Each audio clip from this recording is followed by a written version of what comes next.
Hi guys, good morning. Magluto tayo ng pansit ngayong umagang ito for today's video. Ayan guys, ang ating ihalo. Naka-ready na. Yan, carrots, ang ating mga lamas. Bawang at sibuyas, di mawala. At yan, manok, binabad natin para mawala ang lansa. Ayan, repolyo. Ito, ayan, may squid balls tayo. Ayan, tuyo. Yan guys, magbuksan na natin ang ating kawan. Ayan. Lagyan ng mantika ang talyasi. Init natin. Gisa na tayo dahil mainit na mantika. Unahin natin ang bawang at sibuyas. Ayan na. Then, isunod natin ang ating binabad na manok at tuyo.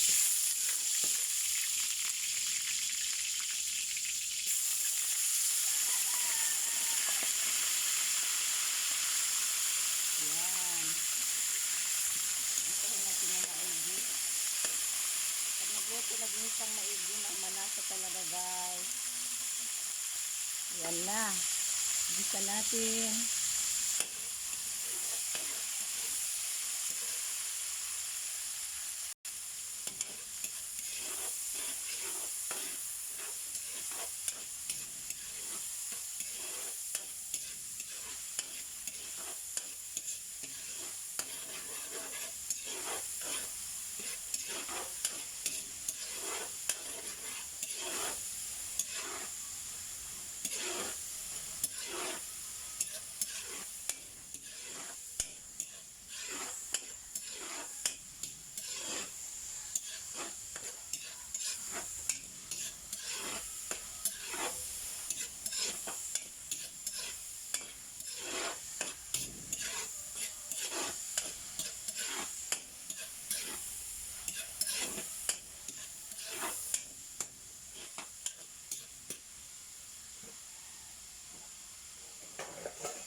Ito rito yung ating squid balls.